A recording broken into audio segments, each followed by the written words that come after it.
Biddle, Dave Biddle, 24/7 Sports. Hi, Ryan. I'm going to get into some of the adjustments you made offensively. It seemed like you guys were kind of attacking the boundary early, and then adjusted to attacking the field. What went into that? Was Iowa maybe doing some things that they hadn't shown on film? And can you just get into some of the adjustments you made? Yeah, a little bit.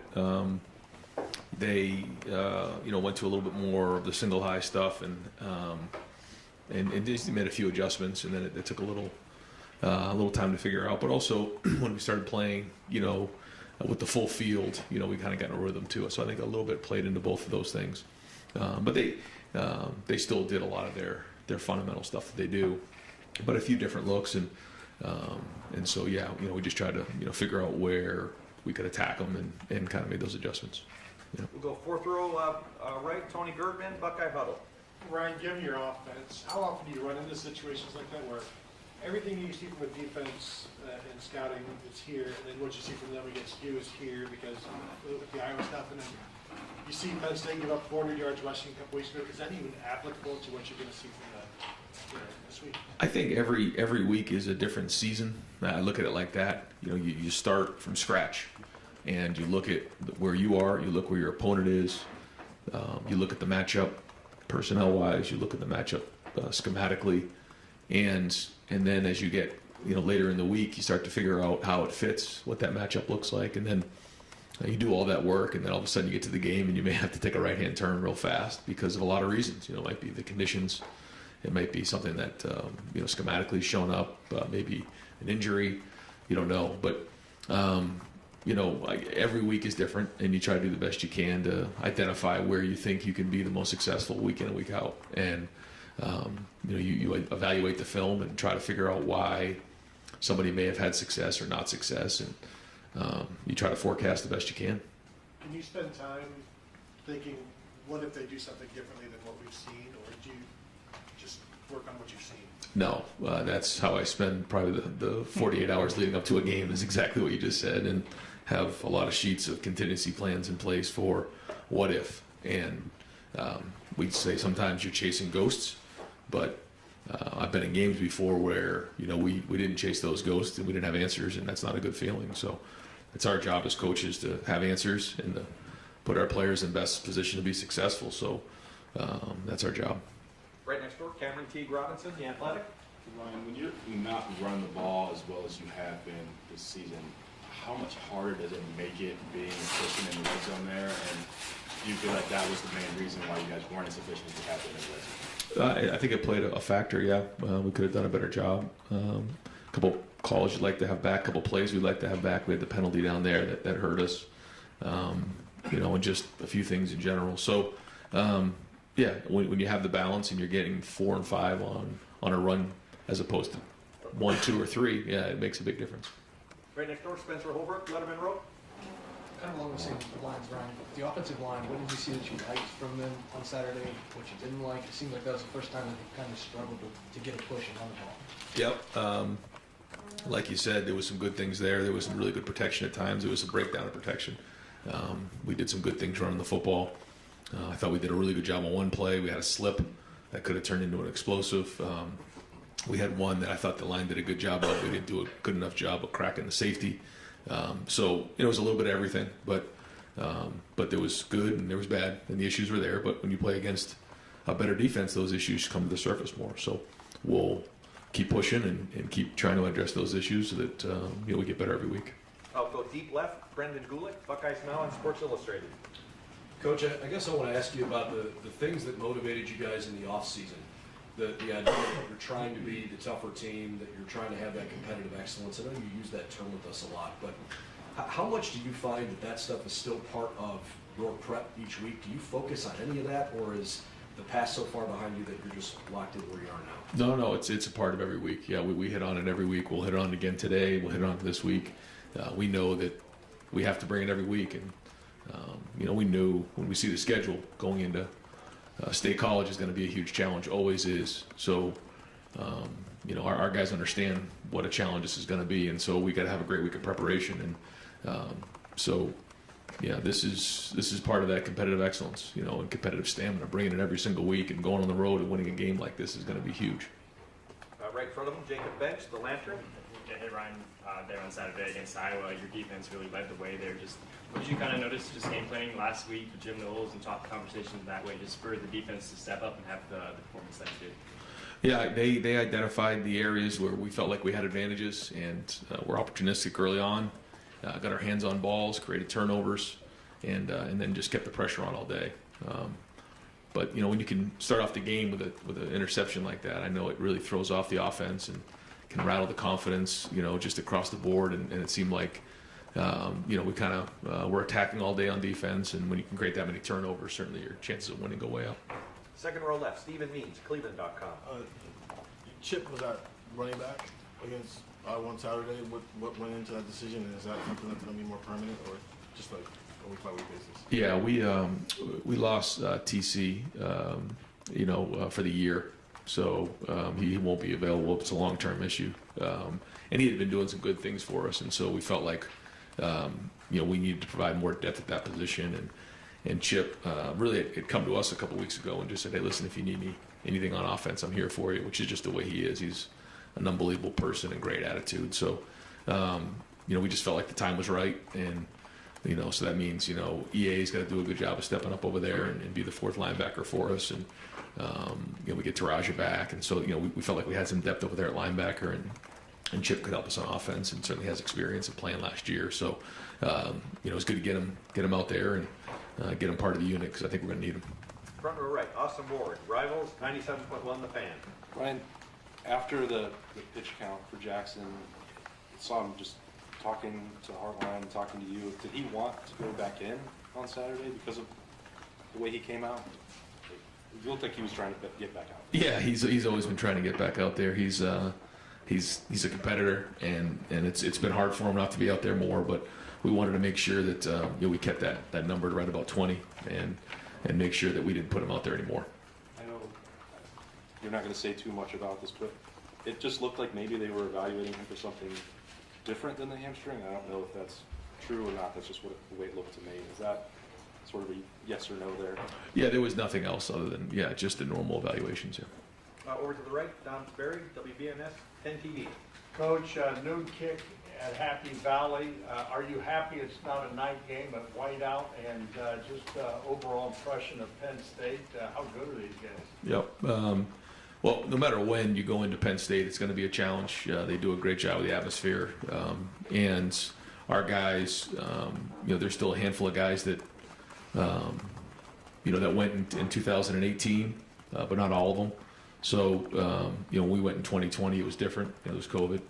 But we know whether it's a night game, afternoon game, noon game, it's going to be a challenge. Their crowd's going to be in it, and they'll play a factor. So, and they're a good team. You can see what they did last week. You can see what they did, all season. And really good coaches, really good players, veteran quarterback. So, new scheme this year on defense. We play good on special teams. So, we got to play our A game. Right behind him, Clay Hall, WSYX. Sean Clifford, what's your take on him? Played a lot of football, and a lot of guys, who play that much football, just they have so many snaps under their belt. They've seen so many different things, and that makes him dangerous in and of itself. But he's tough. He's really good throwing the ball. He's accurate. He's made a lot of plays in his career with his feet and with his arm, and so anytime we play. Penn State, and certainly with Clifford, we know that they're really good and they can attack you a bunch of different ways. Did you run across him in recruiting? We did. Yeah, we did. Yeah, very good player, a lot of respect. Right behind him, Adam King, WBNS 10 TV. Stroud is obviously kind of judged almost against perfection a lot of the times. And when you look at him have a game where maybe things aren't going right in the first half there, how much are you involved? How much do you say, hey, work through that yourself? No, it's a team effort, and it's a bunch of things that come into play, and it's never just one thing. I mean, there's a lot of things that we want to clean up coming out of that first quarter, especially, and then we did, and that was good. So we try not to panic when things don't go exactly as planned, because we know that that's not always the case. Usually it's one of three things: either you're going to go up early in the game, it's going to be back and forth, or you're going to go down in the game. And based on how you play, that's typically the outcome. So how are you going to react to that? And we were struggling a little bit, but we were getting field goals and defense was playing good, and nobody panicked, and we started solving the problems and got back into a rhythm there in the second half. Mentally, do you ask him what he saw on that play, if it's an interception or something, or do you just kind of assume he knows what's going on and let him go back to the huddle? A little bit of both. There's times where you want to get some feedback, but then also, I think as the quarterback, I know when I played, you don't want a lot of noise in your head. All that work on the front end is done, so you can go play. But then there's also times where you got to connect on some things. But I'm not one to flood the quarterback with a bunch of information in game. I don't think that's a good idea. Let them go play, trust their preparation, and go from there. Kellyanne Stitz, WSYX. Coach, Noah Rebels picked up Big Ten honors this week. He opened the scoring for you guys on Saturday. How important was his performance, and how does he help give you guys a leg up on the competition? Yeah, well, in that game, we kept the momentum going with those field goals and getting points on the board. And when you play against matchup teams, anytime you're trying to score points, it's going to be big. And it starts with the protection. We certainly know, what happened a few years ago there, with the blocked field goal. So, all these little things add up in games, and certainly field goals matter. And, in this case, it's 12 points, and that's huge, at the end of the day. So, we're going to need that more and more, and certainly as these games get closer, it's going to be important for him to play well. Far left, Ryan McGee, ESPN. Ryan, that wide receivers room fascinates me. What's it like in that room? Because it's a group of young professionals, and obviously Jackson hasn't been available, but what's that room like? What does it make them special? Yeah, I think there's some guys in that room that are very mature. I think when you just get around them, you realize for their age, they don't look like they're 18, 19, 20. They don't talk like it. They don't act like it. They don't speak like it, but they are. And it's pretty remarkable sometimes when you think about who they are as people and just the maturity level of all those guys in that room. I shouldn't say all of them. Some of them still have some work to do. But I think it started back with Terry McLaurin and Paris Campbell and Johnny Dixon. And they just brought this certain level of accountability to that room. And then, Chris Olave and guys picked it up over time. And now, you're seeing, Emeka and Marvin and Julian and, really take it over and run. And they started and cut their teeth on special teams. They come in as freshmen, they put their work in, and then kind of show up and play in the second half of the season. And then by the time they get to that second year, they're ready to go. And that's kind of been the blueprint for them. And it's working. But I think you're seeing probably, just ask what makes them different is just how well-rounded they are. They're physical.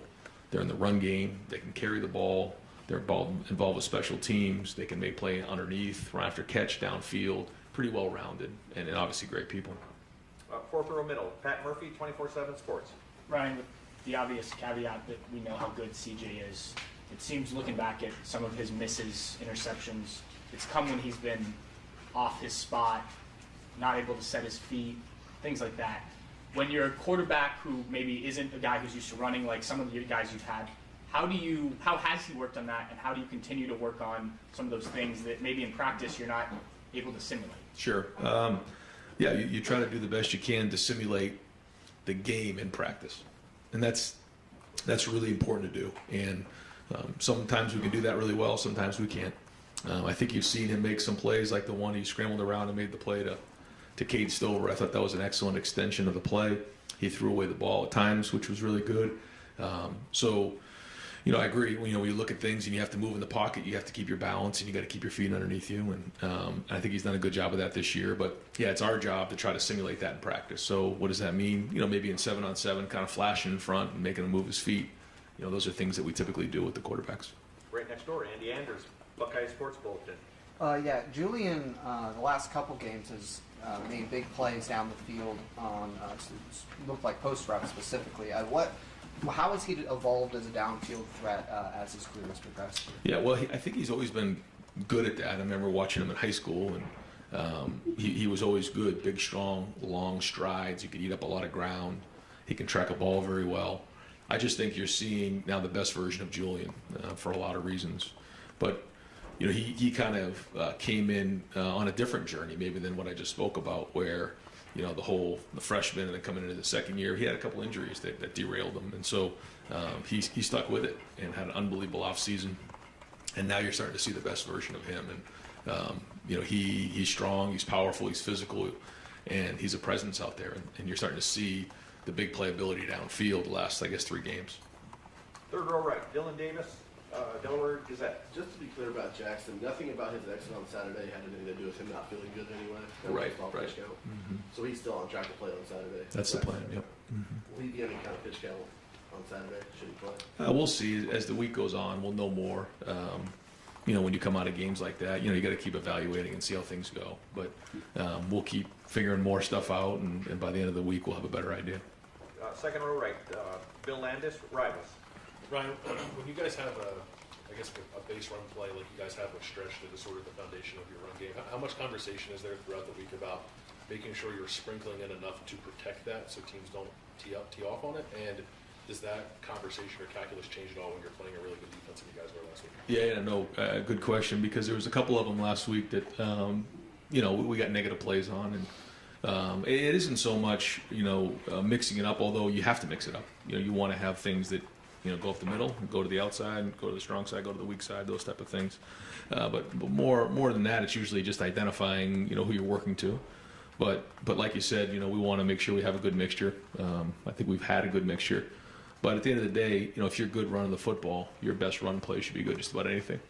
And we want to put our guys in schematically the best answers and make sure that the numbers are right and the angles and the leverage is right. But I don't think that was the case on Saturday. When your offense is kind of multi-formational as you guys are, under center, pistol, shotgun, everything, is there a percentage in your head you want to make sure you're around so that you're not always running the ball when you're in pistol or always throwing the ball when you're in shotgun, like a balance there to keep these defenses from, again, teeing off on certain things? I'd like to be aware of what they're looking at and what they see and what the numbers show. And so that as long as you're aware, then I think, you're making sound decisions. If you have certain tendencies that 80% of the time you do this, and as long as you know that, you call it again, you know what to expect. I think where you get yourself jammed up is when you have a tendency that you don't know about, and all of a sudden you start getting ganged up on. I think that's what's important. Front row, Joey Kaufman, Columbus Dispatch. Ron, you guys have faced some good receivers this year, like Jaden Reed at Michigan State, but wondering what you think of the collection of Penn State's skill position talent across the board, and just the challenge of that matchup this week for you. Yeah, a big challenge. The combination of quarterback and wide receiver will be the biggest challenge so far. And like you said, they're good. A good collection of talent, running backs, wide receivers, tight ends, and the quarterback. Second row middle, Nathan Barrett, Cleveland.com. You talked before about using both Trevion and Mayan partially because getting them later in the season in better health. Is there a point in the season where you start to look at that distribution, a bigger role for Trevion, I guess potentially a bigger role for Mayan? How are you processing that? Do you want one of those guys to potentially maybe have a bigger role? No, I think where we're at is good. We got them both healthy now, so that's good. We're getting ourselves back into a rhythm of them both playing because it's been a couple weeks, I guess, since we had them both. And so, no, I think we're pretty good where we're at right now. Doug Maurice, Cleveland.com. Ryan, you've talked a lot about not panicking in the middle of a game, and you don't want to fill CJ's head with too much noise. Just what's been your evolution as a play caller, as a coach, of figuring all that out, of maybe sticking with what you want to do, but also adjusting? How much do you grow over time with figuring all that out? Well, I remember early on, you get into a game and all of a sudden something changes or something doesn't go as planned, and you can panic and start to take a right-hand turn fast, and then you go back on the film the next day and you're like, the film was exactly the way that we left it, and something just changed in the game, but the film didn't change. What I mean by that is the looks were the same, the plays were good, we just got to do a better job of executing. And made that mistake in the past of, overreacting or panicking and trying to take a left-hand turn or right-hand turn when you don't need to. And that's why the preparation is so important Tuesday, Wednesday, and Thursday. I feel like a lot of times we end up asking about adjustments. Sure. And of course you have to make them, but there also is a part of it of stick to our That's guns right. and we'll work it out eventually if we believe in ourselves. A little bit of both, for sure. Yeah, a little bit of both for sure. Because you can't overreact, because very rarely does a team just all of a sudden go off the deep end and completely change everything they're doing. But there are some change-ups. For instance, last week, you saw them play a lot more single high, which they were typically almost 80 to 90% quarters going into that game. So you have to make some adjustments in game. But But you can't go, taking a hard right-hand turn. Yeah. Front row right, Tim May, Letterman Row. Yeah, I'm not going to try to sneak two questions into one. I'm going to do it overtly. KG veteran. It's hard to imagine, it's hard to imagine this defense without Tanner McAllister in it and without Lathan Ransom in it at this point. And both those guys have had different journeys to get to this moment and stuff. But are you, nothing was promised Tanner, I don't think, when he showed up for Oklahoma State, except you get a shot, right? And then what has Lathan kind of brought to the table here of late that kind of sets him apart? Tanner, yeah, exactly what you said. He came in with Jim, and it just all kind of worked out great, and he understood that he had to work and earn his way into playing at Ohio State. This isn't a place you just walk in and play. There's a lot of pride here, a lot of work that's been done, and certainly because of our off season and the work we put in the off season, it's very difficult for someone just to step in. It takes a very special person, and we've had a few over the years. Trey Sermon and Jonah Jackson and Justin Fields, and now Tanner, and Chip's doing a good job too, just the way he's gone about his business. And so in this year, or this day and age of the transfer, we try to be really smart about that, because I think a culture is really important.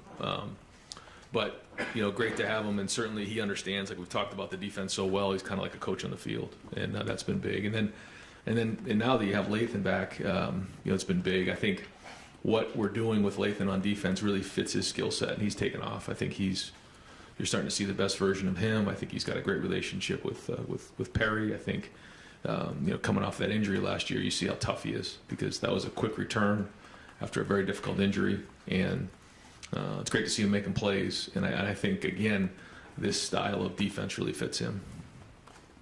Yep. Front row middle, Bill Rabinowitz, Columbus Dispatch. Yeah, another one about the run game. Trevion and Mayan combined for 57 yards and 21 carries. I think the longest was 13 yards. There were some tackles for loss. How concerning is that, especially when you're going to be playing teams down the road that they're going to be like Iowa? Right. Well, it's like when you go into a game and you rush for 300 yards, and the game gets over, and you're like, oh, we're good. Now we're going to go rush for 300 yards in every game. It's the same thing when maybe something doesn't go well. You're not going to go into a game next week and say, well, you're only going to rush for 20 yards or whatever it is. I think you just have to identify what you did well and what you didn't do well, and make those corrections and move forward. So, the result is a feedback on your preparation. How you did that week, and we obviously didn't do well enough to our standard. So common thread with the struggles? No, I can't say that there was one thing, but just overall lack of execution. Far left, Dan Hope, 11 Warriors. Ryan, it looked like Bradley Robinson suffered a significant knee injury on Saturday. Just what's his status? Is there a chance to be able to come back this year? Yeah, I haven't got the final report on that, but maybe we'll have an update later in the week for you. If he's not able to play, would Mason continue to be the guy at long snapper? Yeah, we would have Mason and Max available. We're going to try to get a few more second questions in. Front row right, Austin Ward, Letterman Row. Ryan, your football robot at linebacker scored a touchdown on Saturday, and he seemed incredibly nonplussed about it afterwards. Right. Did you get any emotion from him? I mean, it's a pretty big deal to score a touchdown for Ohio State. Not even a smile you could get out of him. Well, we got a little smile. I saw a little smile. I don't know if he'll admit it or not, but I saw a little one creak. But, and to see him, celebrate in the end zone, that's about as much as you're going to get from Tommy. But he's just so consistent and solid, and he has really, and I've seen it, just, again, quietly is probably not the right word, but just when no one's watching, he's got a strong voice, and I've heard it, I've seen it, and when he says something, people listen, but he's not one that's going to be out in front barking at everybody, but when he's in the room, and he's on the field, and he's got a strong presence. Doug Lamreese, Cleveland.com. Do you know Manny Diaz very well at all, Penn State coordinator? And then what do you think of the defense they're running this year? Yeah, I don't. I think we've maybe met once, but a lot of respect for him, and they've, they have a really talented defense, and he's really good in terms of schematics and what they do. They do a lot of stuff, and so we got to be prepared for it. Did you consider him at all this offseason? I tried not to really get into who we talked about or interviewed and everything like that, so I'd rather not get into that now, but again, a lot of respect for who he is as a coordinator. Far right, Clay Hall, WSYX. Just curious what your perception of Penn State was when you were playing at New Hampshire and they're kind of an Eastern power. Has that changed for you now that you... Yeah, I mean, growing up watching Penn State was a big deal. Yeah, and when you're in the Northeast and watching some of those teams and the national championship team, and a lot of respect for that program over the years and what they've done, and so it's just, I guess it's just an evolution of the game. And it's like when I coached the NFL and had to go into Foxborough and we had to play Brady and Belichick, I didn't know whether I was supposed to cheer for myself or for them, So you just things happen in your career and you just move on. And but what a great program, and obviously what a great place to play. Do you think it's still there? I mean, that profile, that notoriety, that... No question. Absolutely, yep. Deep left, Dan Holt, 11 Warriors. Ryan, we didn't see Josh Proctor play at all on Saturday. Just wonder, was there any reason he didn't play other than, Latham being the starter? Just an illness. Yeah, he'd be back practicing this week. Front row middle, Bill Rabinowitz, Columbus Dispatch. Yeah, you're obviously familiar with Mike Yursich. Just want to get your thoughts on him and how instrumental he was in getting CJ here. Yeah, first up big with that first year in developing Justin, which was really important, and then certainly had a huge hand in recruiting CJ. I remember when he and I were out in California recruiting, and I was supposed to be at the Home Depot Awards that I missed, Jerry, and we got in trouble that night, remember, because I wasn't there. Well, I think they wanted to fine us for that, but I was... Maybe did. Did they? Yeah. Well, fine you. Well, we were doing a home visit with C.J. Stroud, so they can fine us. They can fine us whatever they want.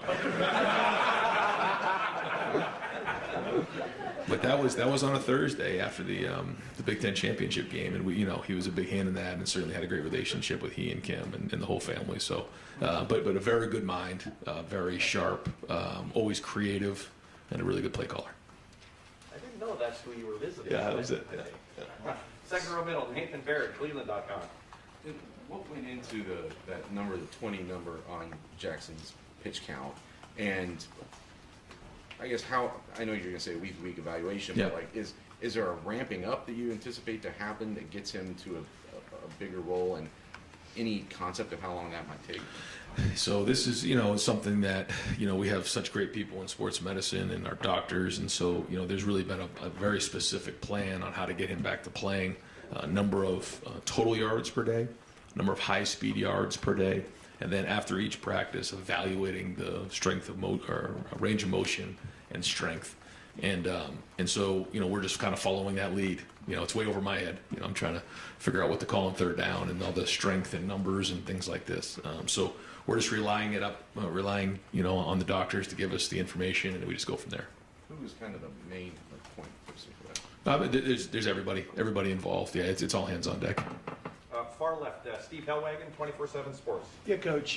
Cameron Brown, I think, missed the last game as well at corner, and Jordan Hancock, I think, finally got to play a little bit. Just those two situations, kind of where's Cam, and what was the response on how Jordan did his first time out?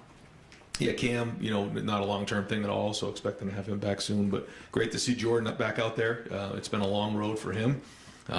He's been dying to get back on the field, and there was ups and downs during I guess it was 9 weeks, where he was coming back and did a great job of being, especially in the last couple weeks, of really diving in and being serious and making sacrifices and really focusing on being healthy to get back out there. But Jordan Hancock loves playing football, and you can see it in his play, and it's great to have him back on the field with our defense.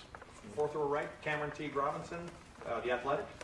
Ryan, you mentioned that Iowa is normally a quarters type of defense. They come out and play single high on you. I know you guys have kind of script when you start the game. As a play caller, at what point, when you realize that Iowa's doing something different than you think, do you throw the script away, or do you have stuff in that script to adjust to different looks you expect? Yeah, a little bit of both. We don't really script like the first 10 plays. We have openers. And the reason why we don't do that is really for what happened on Saturday. You have like 10 plays that you script in your practice, and all of a sudden your first 3 drives are, on like the whatever yard line it was. And so, we have some things that we like that we rep out and walk throughs before, and first third down calls, first red zone call, and then we quickly adjust from there, like you're saying, because I've just been around it before, where you spend so much time getting good at those 10 plays, and once those 10 plays are over, you got no rhythm, and so we try not to do that, but we do have opening thoughts. Got time for just a couple more. Front row right, Tim May, Letterman row. Yeah, sometimes you see CJ just sitting there on the bench, staring straight ahead, et cetera. Do you communicate with him between series about, hey, we want to go this direction, maybe next time, et cetera, and is part of that the visualization, it's easy for me to say, of him getting that into his mind about where you want to go? Sure, yeah. I've never asked you that, but it's just interesting. Yeah, no, he's been excellent on the sideline. I think his attitude's been great. His thought process has been great. The feedback's been great, what he's seeing out there. And usually it's, what are you seeing? Is it exactly what we practice? Is it different? Here are the adjustments. And then here's what we're thinking, maybe going back out. Sometimes, I've been there before, where you put a couple plays in their mind, and then you get the ball on the, plus 20, and now it changes. And so, again, try not to put too much in their head, certainly in CJ's head, because when he's clear and he's playing, that's when he's at his best, and he's so intelligent that he's going to process everything you say. So you got to be smart about what you say. And does Joey Porter jump off the video at you? Yeah. When you watch? Yeah. In what way? First off, you just notice his length and his ability to get hands on you, and then he gets his hands on a lot of passes. Very, very strong at the line of scrimmage, and great cover skills, and for his size can really change direction. Far left, Ryan McGee, ESPN. Yeah, Ryan, watching Justin 10 minutes ago and talking about CJ, momentum when it comes to recruiting, when it comes to position groups. Yep. Is that a real thing, pride in a position group? Yeah, I think so. I think, in 2017, going through the recruiting process, and I remember recruiting families and recruits, and they would say, how come there's never been very many first-round draft picks at quarterback here? And I'd say, well, there's going to be real soon, and I took a lot of pride in that, because I feel like no matter what position you coach here at Ohio State, it should be